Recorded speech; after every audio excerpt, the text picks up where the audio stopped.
Stone starts falling before anyone registers the sound. Grit and brick dust hiss down into the little courtyard, stinging exposed skin, rattling off helmets and rifle stocks. Someone curses. Someone laughs a little too loudly, the brittle laugh of a man, one bad second away from panic. Then the blast wave arrives. It hits Lieutenant Cole like a truck, slamming him sideways into the low wall. His ears pop. For a heartbeat, the world is just white noise and swimming shadow. He blinks the blur away. The courtyard they've chosen as a strong point is no more than a cracked rectangle. A waist-high wall, a dry stone fountain in the center, one twisted olive tree in the corner. On three sides, 2- and 3-story houses lean over it, their windows dark, their plaster scabbed and flaking. Above that, the ridgeline claws at a starless sky. Tracer fire carves the night. Orange lines rake the far wall, punching pale scars into ancient stone, chewing chunks from the rim of the fountain. Slates on the nearest roof jump and shatter, clattering down into the enclosed space like sharp, angry hail. Corpseman, somebody screams. Man down left side.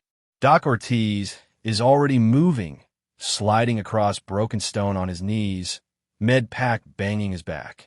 Hold his leg up, he snaps. No, higher, unless you want to have matching stumps. Cole ducks instinctively as another burst rips past, rounds snapping just overhead. He squeezes himself tighter against the wall and fumbles his radio up to his mouth. Voodoo 2-1. This is Raider Actual. We are troops in contact, he shouts, throat scratchy with cement dust. Taking effective fire in grid. The handset spits a harsh buzz of static. Under it, like someone speaking through shredded plastic, he hears fragments. Due to unfuel state, bingo, and say again, Voodoo, he barks. You're unreadable. Say again.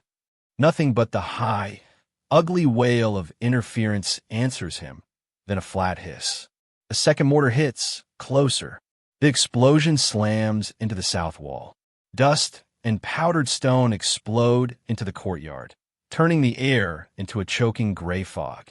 Bits of brick thud off armor and skin. Peterson goes down on all fours, coughing, helmet askew. On your feet. Peterson, the chief roars, yanking him upright by the back of his plate carrier. You can kneel when you're dead. Somewhere above, on the ridge, heavy machine guns thump steadily. Their tracers drop in merciless arcs, crossing over and over the same alleyways, the same doors, the same windows. Every movement in the open gets answered with a curtain of fire. Another single shot cracks through the courtyard, distinct from the hammering bursts. A man near the entrance, 3rd Squad's marksman, jerks and collapses, both hands flying to his shoulder. Blood wells between his fingers, dark even through the dust. I'm hit, he gasps. I got you. Ortiz grunts, skidding to him. Don't move. Don't scream. Don't die. It's rude when I have other patients. Sniper's got us dialed in. Ghost calls from his corner, hunched over his JTAC rig. Watch your exposure. He's walking us. Cole can feel it too. These rounds aren't wild. They're placed. Every time someone leans an inch too far, a bullet kisses the air where their head should have been. A third mortar lands just beyond the courtyard, somewhere in the crush of narrow streets. The air shakes. Somewhere a building groans, then collapses in a cough of dust. Men shout. Somewhere a voice cuts off midward. Through the ringing in his ears, another voice surfaces in Cole's memory, out of place and bizarrely clear. She's 16. It had been a joke then. A line tossed over a pile of gear 2 days ago, followed by laughter. He hears it again now, but the tone is different in his mind. No longer amused, more like disbelief with an edge. Another rifle shot slaps the column next to his head. Stone chips sting his cheek. He drops lower, sucking in a breath that tastes like gypsum and burned propellant. Voodoo 2-1, Raider Actual. He tries again, forcing calm into his voice. We are pinned, repeat pinned, multiple casualties, possible sniper overwatch we need. Raider Actual. This is Voodoo 2-1. The radio spits, warbling. We are 2 mics from bingo. Repeat, 2 mics from bingo. No visual on your situation. The voice dissolves into harsh static. The signal dies completely a second later. 2 minutes. After that, their ride home is gone, low on fuel and blind to what's happening in this valley. After that, there is no air. After that, it's just stone and bullets and bad math. Cole slams the handset against his plate and sucks gritty air through his teeth. A shot cracks past and punches a neat hole through the column at his shoulder.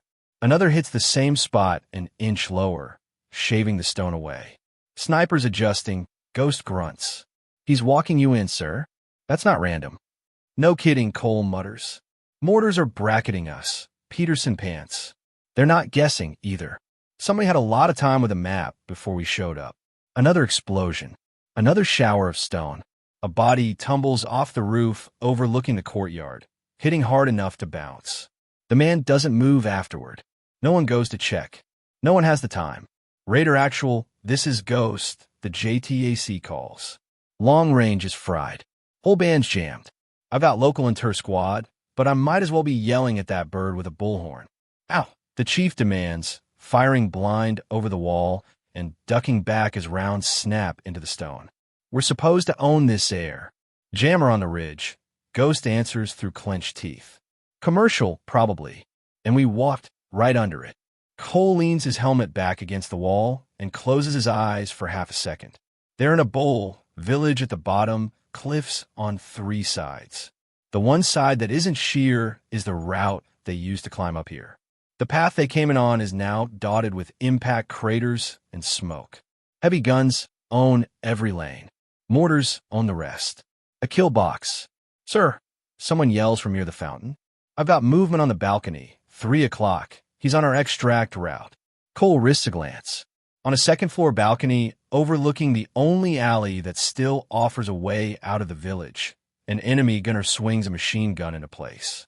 He braces his feet, checks his belt, starts to drag the muzzle toward the opening. "Everybody down," the chief hollers. He spools up that thing where he doesn't finish. Another rifle fires. This one is different. It's not the frantic, stuttering crack of the squad's own carbines. It's not the flat, precise report from the enemy sniper on the opposite ridge. It's a heavier sound, more distant, with a slower cadence, like thunder that took its time getting here. The machine gunner on the balcony jerks. His head snaps sideways.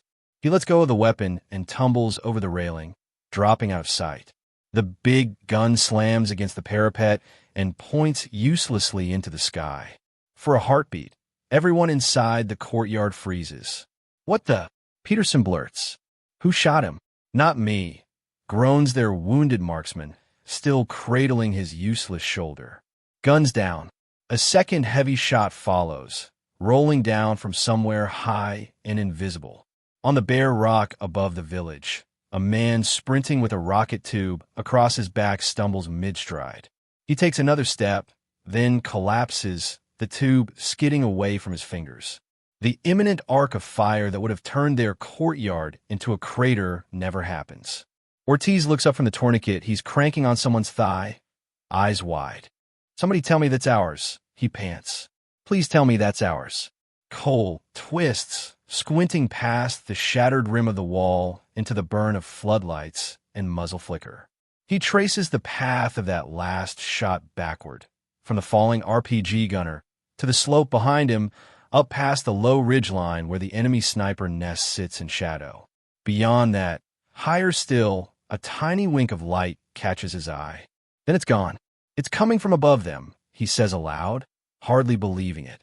"Higher than the ridge. Higher than that balcony." "Ow!" Ghost demands, following his gaze. "Nobody gets up there. There's nothing up there." "Apparently there is now," Cole mutters. Another of those heavy shots booms down. Somewhere on the slope, a spotter with binoculars folds like someone cut his strings. "Who the hell is that?" Ortiz yells over the noise. "Ghost, you got anyone else on the net?"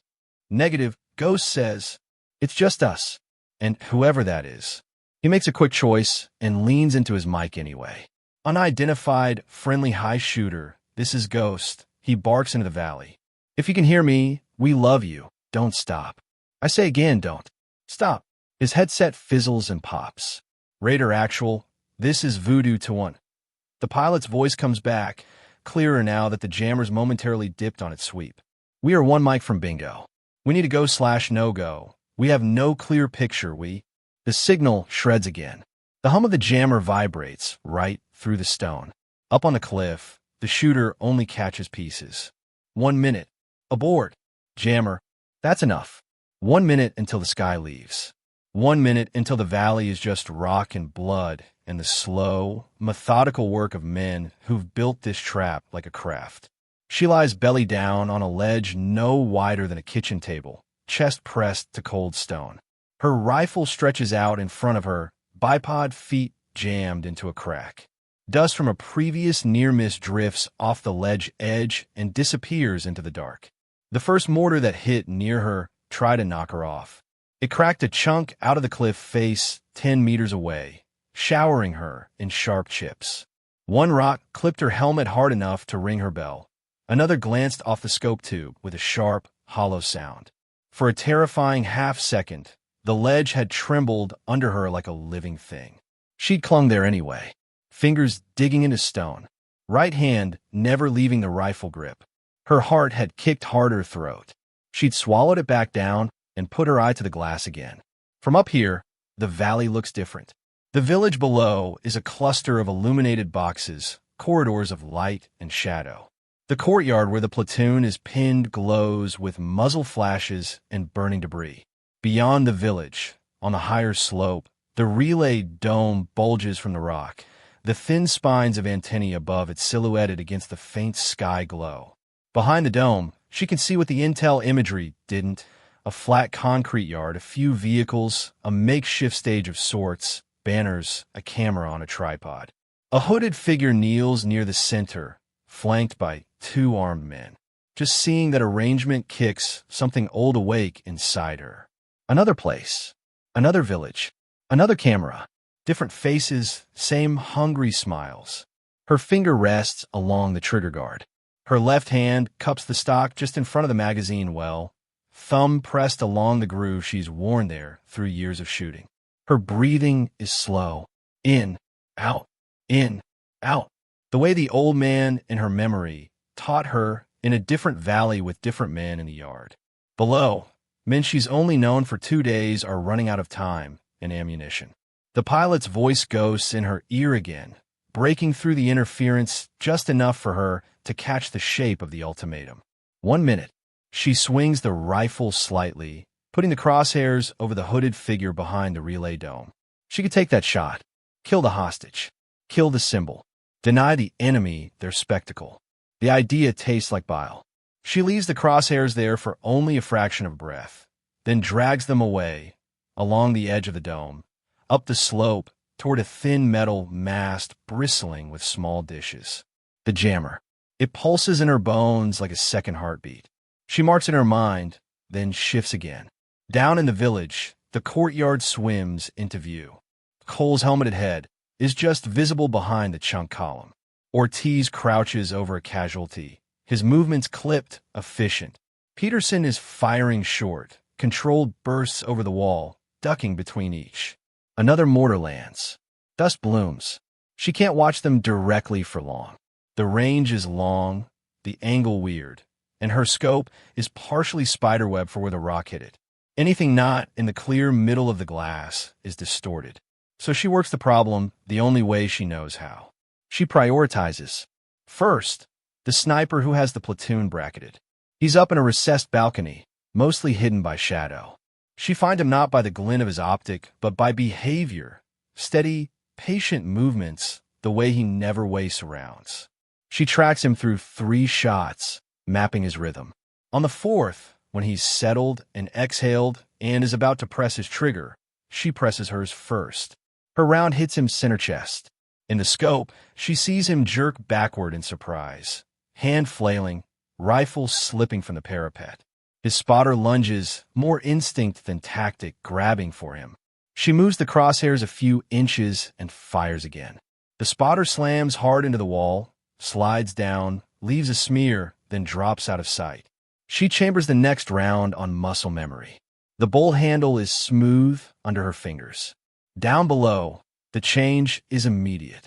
Without the sniper's precise harassment, the constant feeling of invisible eyes squeezing them, The seals in the courtyard find slivers of space to breathe and move. Men drag the wounded fully into cover. Someone retrieves the marksman's rifle and drags it back, even though no one there is in any condition to use it. Cole feels it without knowing why. Something just broke our way, he mutters. I don't know what, but I'll take it. Ghost, the chief barks. You got your bird yet? Working it. Ghost answers, fingers dancing over his handheld. Jammer's still stomping us, but I've got more than I had a minute ago. If someone sneezes on that thing, I might be able to punch through. Up on the ledge, Nadia shifts her focus. The mortars. She's seen their flashes from the corner of her eye. Faint orange blinks in the dark, always followed by a blast in or near the village. From this height, triangulating is more art than math, but she's been training that art since long before anyone gave her a laminated range card. She scans the far slope. Her cracked scope distorts the edges of the scene, but the middle is clear. After a few sweeps, she catches it. A shallow pit carved into the hillside, sandbags, a tube, 2 men, 1 feeding rounds, 1 sighting. She waits. Flash. Load. Adjust. She breathes out slowly and fires. The spotter drops first, his head whipping sideways.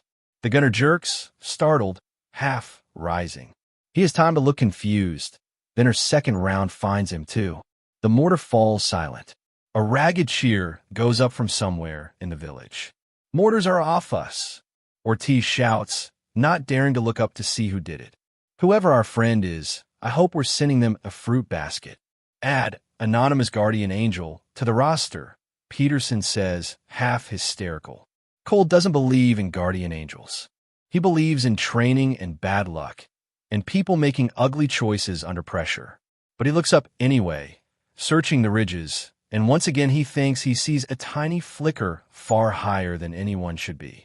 She's 16. The joke echoes again in some back corner of his mind. Maybe not a joke anymore. Raider Actual, this is Ghost. The JTAC yells, clutching his mic. I'm still jammed out, but I've got partial SAT. If someone kills that jammer, I can get you your bird back. Work with what you have, Cole snaps. Push element on me. We're going to bleed their perimeter and move toward that node. Sitting here is slow suicide. He loathes leaving the relative shelter of the courtyard. But he knows what happens to units that hunker forever in someone else's kill box. It's just dying slower. Peterson, you're with me, the chief calls. Ortiz, you stay. You move from cover only when you have to. You hear me? I don't need a dead corpseman. Wouldn't dare, Chief, Ortiz says, already elbow deep in another man's blood. Cole taps his helmet twice and signals. A handful of men peel off from the courtyard, funneling toward a narrow doorway, then into the maze of alleys. Up on the ledge, Nadia watches them go, jaw clenched. From her angle, they are small, moving between rectangles of light and shadow that have already been plotted by someone else. Her orders were clear. Stay with Overwatch, feed information, shoot what you can. From here, she can pick off men on the edges of things. She can shave down the danger. She cannot break the mechanism. The mechanism is the problem. Her gaze slides to the ridge opposite, to the steep, wrinkled face of Rock the Analyst had waved off as impractical. She knows bone deep what it offers. Not safety. There is no safety here. It offers something harder, leverage, a vantage point neither the enemy nor her own team has factored into their math. She can either watch them be ground down slowly in this diagram, or she can step out of it. The old man's voice floats up from memory. You do not just watch. Watching is what they want you to do. Her choice was made long before she climbed this mountain. Maybe long before she stepped onto their aircraft. Her radio crackles. Safik, hold your position. The chief orders, voice sharp. Overwatch main element. Call out lanes. Engage what you can. Do not break off. Say again, do not break off. She doesn't answer. Instead, she slides back from the rifle, leaving it tucked under the low lip of rock. She shrugs off her plate carrier, letting it drop onto the ledge.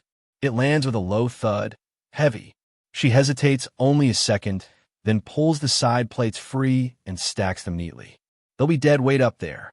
Dead weight gets you killed. She keeps her mags, stuffing them into her lighter vest. She keeps her water. She keeps her notebook folded flat, wedged against her ribs. She slings her rifle and turns her back on the valley. The climb from this secondary ledge to the higher one is worse than the first. She moves by feel more than sight. The floodlights from below throw weird shadows up the rock face, flattening depth, turning handholds into tricks of light. She tests each one anyway before committing fully. Gunfire echoes up, distant but constant. Once a stray round ricochets off the cliff 20 meters away with a sharp, angry whine. Shards of rock rain down. She flattens herself briefly, then moves on. Halfway up, her boot skids on a patch of loose scree. Her foot drops into nothing. Her center of gravity lurches dangerously. The world tilts. For an instant, there is only open space below her and the rushing, sick certainty that she's about to fall. Her right hand slams the rifle stock sideways into a crack. The bipod catches. The sling goes tight across her chest like a seatbelt. Pain spikes in her shoulder, but she stops. Pebbles patter past her boots, clinking into the darkness far below. She scrapes her boot back onto something resembling a ledge and clings there, panting. Not yet, she whispers through her teeth. It takes her a full minute of shallow, careful breathing before she trusts her limbs again. Then she drags herself upward, slower than before, making each move deliberate. By the time she hauls herself onto the upper ledge, her forearms burn, her legs shake, and her lungs ache like she's inhaled razor blades. The ledge is exactly as she remembered it from years ago in another valley and from the satellite picture in the briefing room. Small, hostile, perfectly placed. She sprawls flat for a moment, cheek on the stone, letting the tremble in her muscles bleed out into the rock.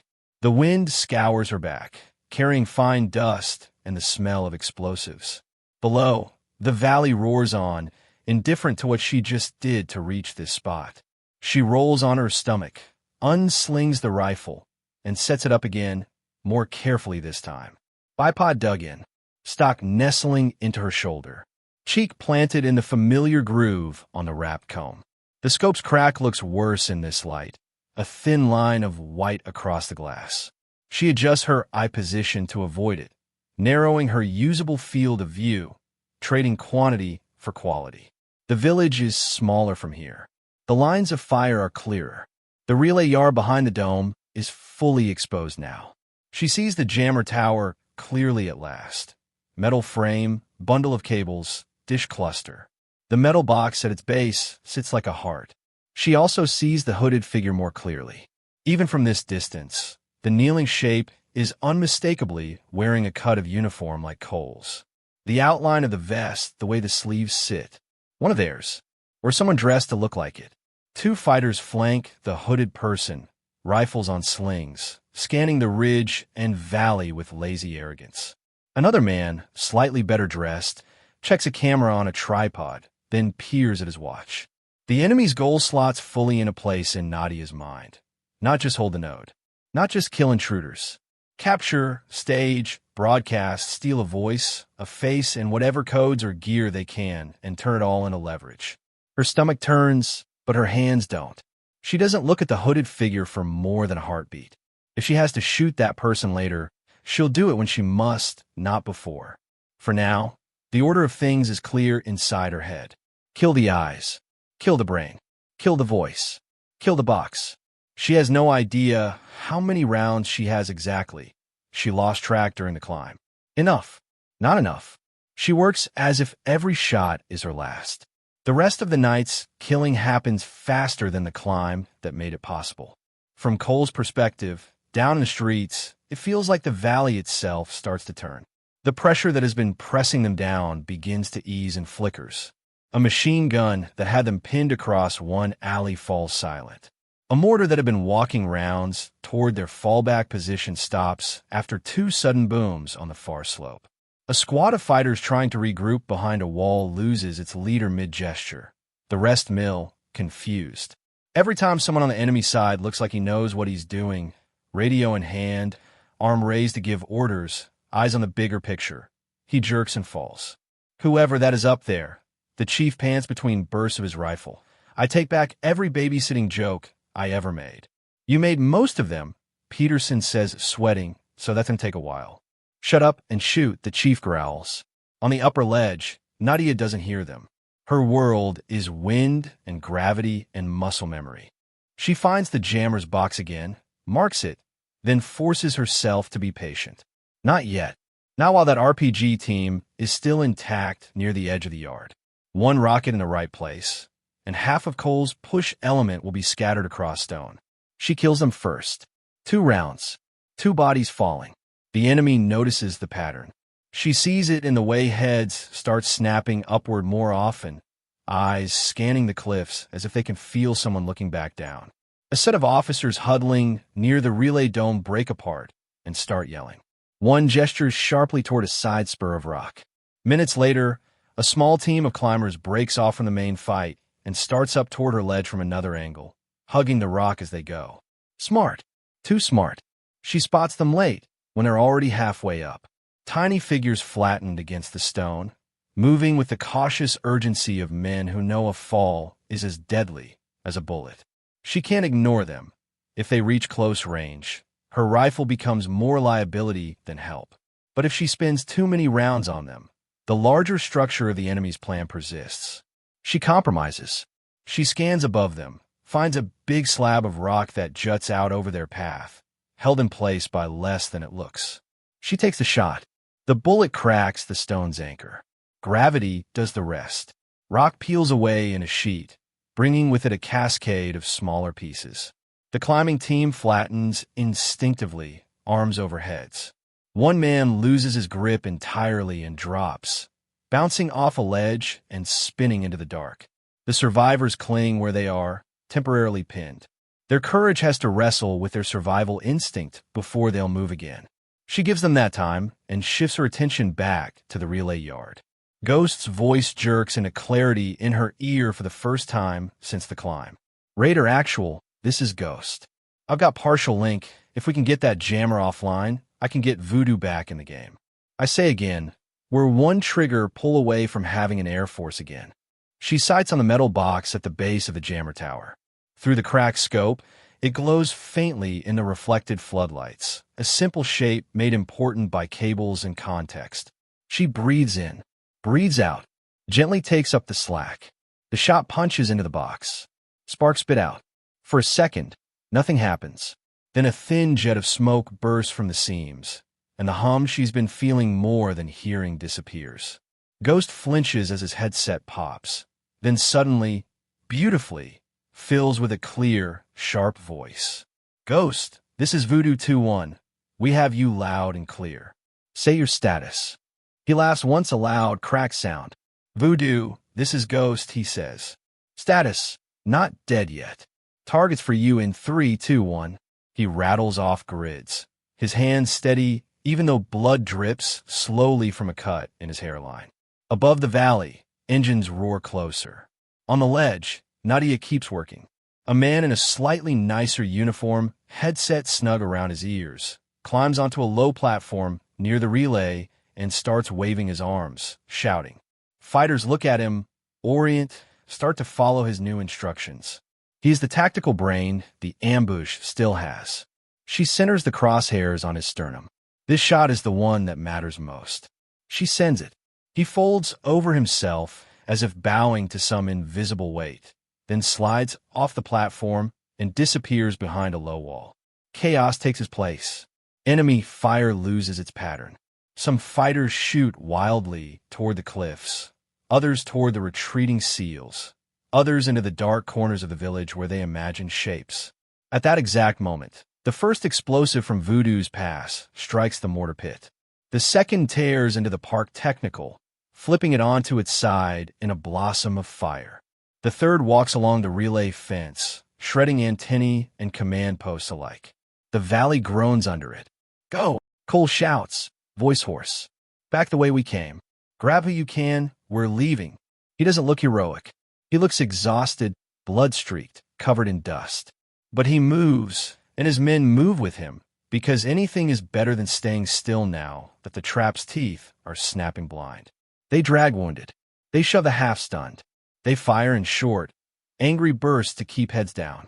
Ghost limps, still calling adjustments into his mic, directing Voodoo's second runaway from a cluster of civilians he's finally spotted huddled in the lower village. On the ledge, Nadia empties her last magazine one shot at a time. She uses her final rounds not on leaders or devices, but on shapes that threaten immediate catastrophe. A fighter raising a grenade to throw into a narrow choke full of stumbling operators. Another trying to re-aim a heavy gun toward the retreating column. One of the climbers who finally finds the nerve to move and gets too close for comfort. Her last bullet leaves the barrel and takes the shoulder of the grenade thrower.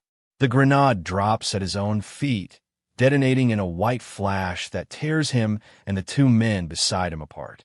The rifle's bolt slams closed on emptiness with a hollow, metallic click. She stays behind the scope for one more long moment, watching the figures below get smaller, watching the wake of their passage as they limp and run and crawl toward the dark line of the coast. Only when she's sure the worst of the fire has shifted away from them does she push herself upright. The climb down is worse than the climb up in a different way. Her muscles keep threatening to give out. Her hands, already scraped and raw under the gloves, slip on patches of dust-slick stone. Her focus falters now that the sharp, cold clarity of the fight is gone.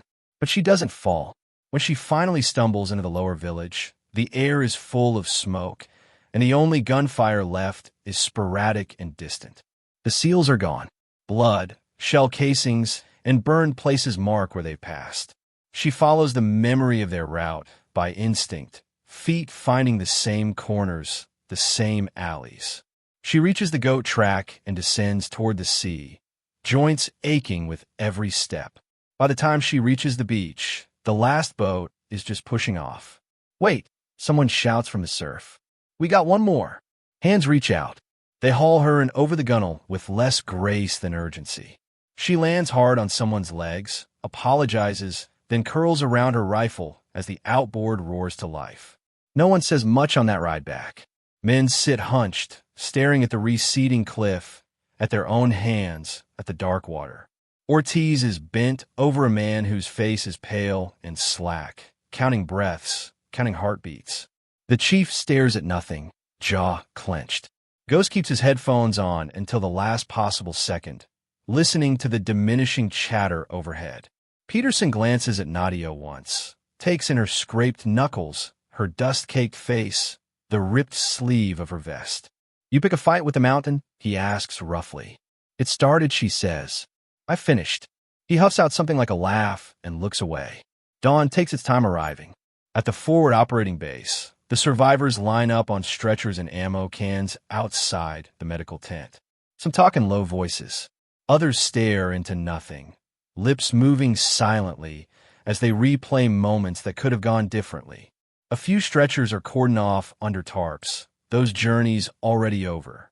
Nadia sits on a folding cot near the edge, rifle laid across her knees, hands freshly bandaged where the rock tore them. Her helmet rests beside her, one side scuffed and dented. A helicopter lifts off in the distance, blowback whipping dust through the camp. The air smells like jet fuel, antiseptic, and dried sweat. Inside the operations tent, officers huddle around screens. Drone footage plays in loops. One feed shows the valley smoking, the relay site gutted. Another shows a close-up of the relay yard before the strike. The stage, the banner, the hooded figure, the militiaman practicing his lines in front of the camera.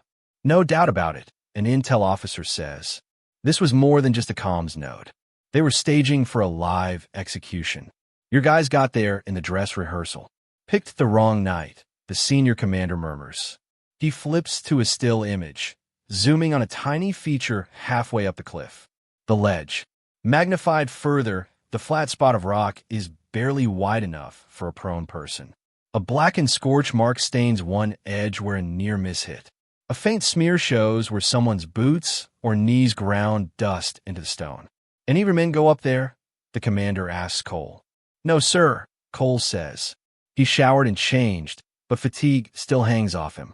"I was a little busy trying not to die below." "Then who the hell was on that rock?" another officer asks. "A local asset," Cole answers. Nadia Safik, age 19.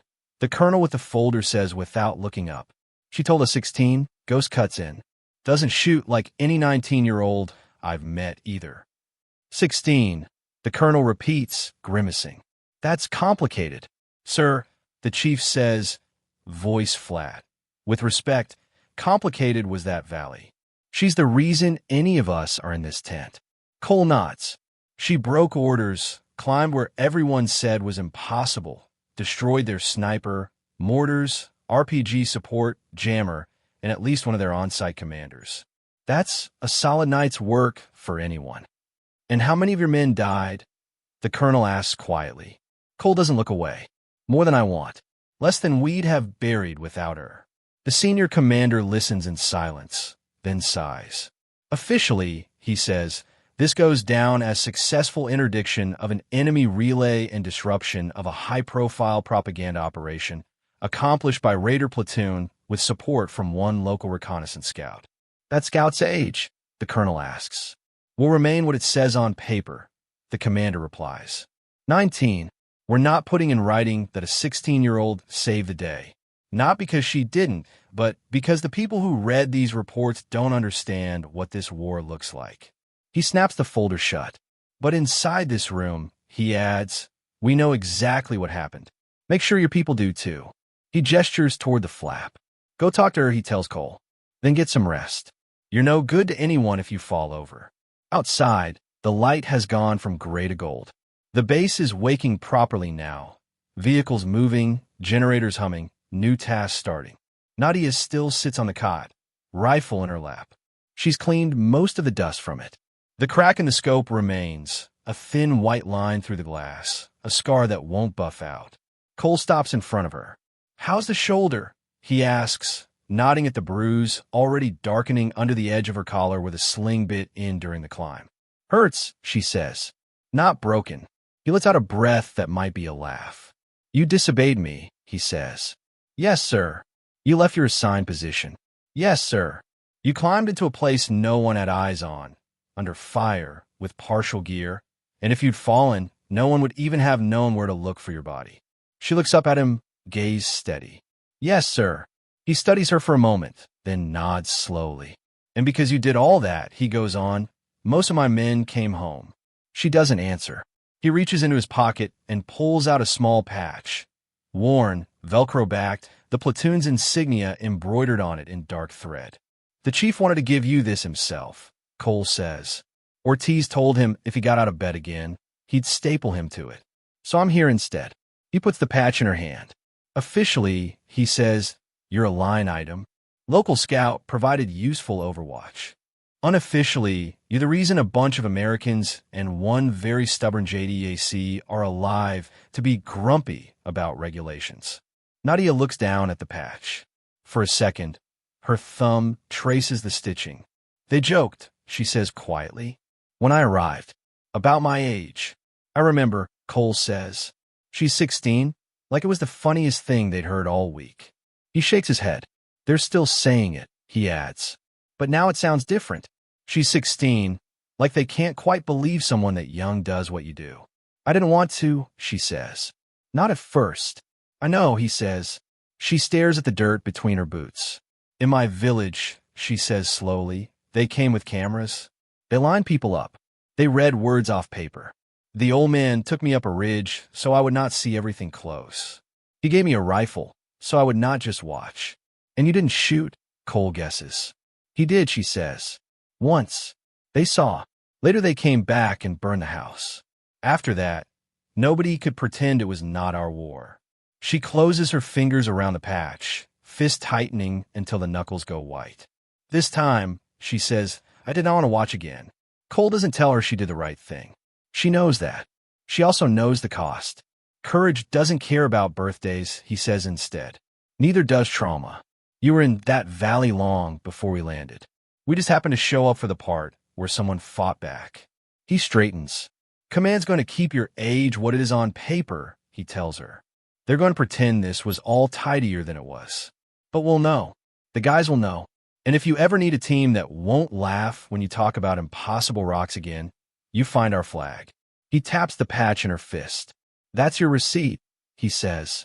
He walks away, called back by some new crisis requiring signatures and explanations. A few minutes later, the chief ambles over, moving with the careful slowness of a man freshly stitched and determined to pretend he's fine. He looks at her for a long second. "You climb like someone who's been shot at in the mountains before," he says.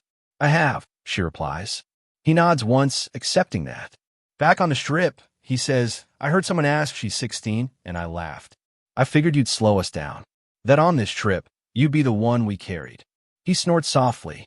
"Turns out I had that backwards," he says. "We were the ones you carried. Don't let it go to your head. Just know it." He reaches out and taps her shoulder, gentle. "That patch," he adds. "You didn't get it for being cute. You got it for doing the job when all the grown-ups were failing. Wear it where you can, even if it's just inside your pocket." He leaves before she can reply, heading toward the medic tent with his usual bad-tempered affection. Nadia sits for a while longer with the patch in her hand. The valley feels far away, but she knows that if she closes her eyes, she could be back on that ledge in a heartbeat. The wind cutting past, the stone under her chest, the feel of the trigger just before it breaks.